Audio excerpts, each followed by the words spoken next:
নমস্কার, আমার নাম বিশাল ভক্ত। আজ আমি মাতৃ দিবস উপলক্ষে কিছু কথা বলবো। মা কথাটা খুব ছোট হলেও এর গভীরতা খুবই বেশি।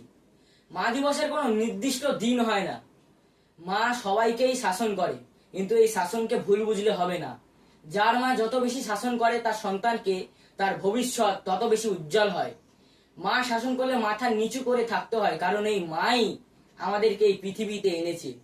মার আঁচল হচ্ছে আমাদের প্রথম রুমাল, মায়ের হাত আমার প্রথম থার্মোমিটার।